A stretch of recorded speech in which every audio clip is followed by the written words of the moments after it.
Hello, my friends. Firstly, I would like to thank you for your interest in my work. Your support is a great motivation for me to create more videos about art in the future. In my last video, I did a demonstration on how to draw a portrait using the cross-contour drawing technique, along with hatching and cross-hatching to make the drawing look like an engraving piece. And today I'm going to create another demonstration using a similar technique. The idea for this demo is very random, that is turning some basic forms into specific subjects and drawing them in the same space. In this demo, I'm going to use different pen and ink techniques along with cross-contour. I'm also working on a video about cross-contour with in-depth details and practical exercises, and the video will be uploaded soon on my channel. The first step, before working on sketching, I draw some vertical and horizontal lines to divide the drawing into 9 equal parts based on the rule of thirds. I usually use this principle to find the focal points in the composition. Using these points, I can start to draw some basic forms like sphere, cube, cylinder to create a balanced and harmonized drawing. I'm going to pick some random subjects that look similar to the basic forms. For the sphere, I chose the eyeball, and a shipping crate representing the cube, a snare drum, and a few broken ancient pillars that look like cylinder forms. The next step, I will start by drawing cross-contour on these subjects with parallel lines following their 3D forms. For the cube, the cross-contour lines will be straight, wrapping around the forms, and express the flat surfaces. For the sphere and cylinder, I'm going to use curved lines. I can also draw cross-contour on other areas like the sea, the sky, the mountains, to show space and perspective.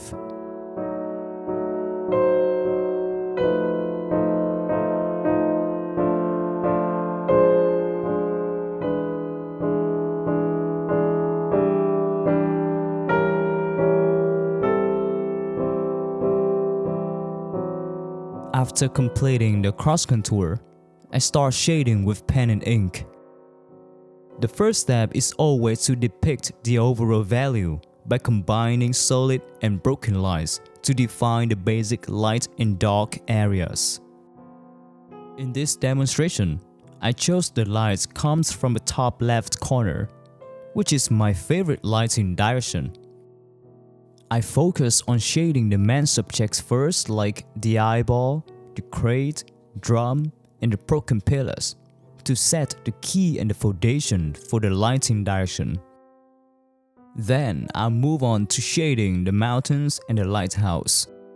For the ocean, I draw curved lines to follow the shape of the waves and show the natural movements of water. After finishing the overall value on the main parts, I erase the sketch lines and start working on the key shading components. In the next step, I define the positions of the core shadow and the darkest areas to set the key value for other components. At the same time, I can also define the highlights on the eyeball. Using the core shadow position, I can start shading other components by changing the line thickness and express the value transition to create a 3D effect for the sphere. Similar to the sphere, I'll start shading the shipping crate from the core shadow, making the lines thicker. To depict the wood texture, I usually make the lines slightly wavy or shaky to capture the natural materials. I also add a few nails for detail. The next one is the snare drum. Since the drum is made of metal, the reflection will be strong and the contrast will be very high. So, the value transitions should be very hard and sharp. For shading the pillars, based on how I draw the cross contour for the cylinder, I can define the direction of the lines Using short hatching lines can help me to express the unique structure of ancient pillars. Sometimes, I need to compare and observe to ensure the light and the value in the drawing looks as consistent as possible. When complete, I can also add the cast shadow of these subjects on the ocean surface based on the light direction. For shading the waves of the sea, I make the lines thicker in the core shadow areas and gradually thinner as they move to the right, creating a rhythm for the waves.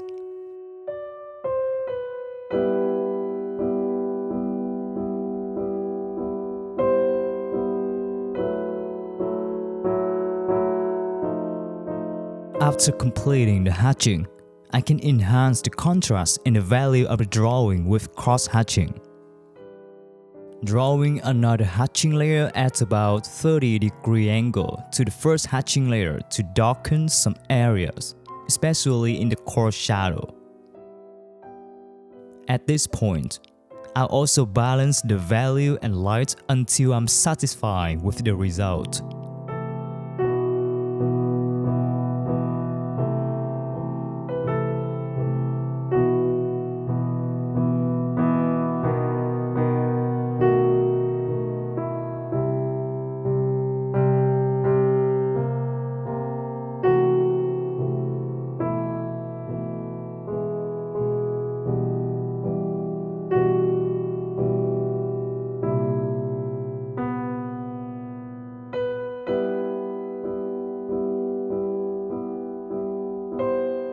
I might even add a few cracks to the pillars to give them more of a ruined, ancient look.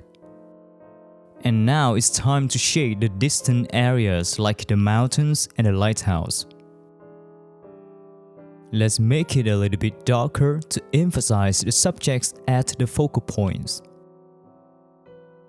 To create the mountain texture, I usually use short line hatching. This technique helps me to express the value without losing the movement of the previous hatching layer.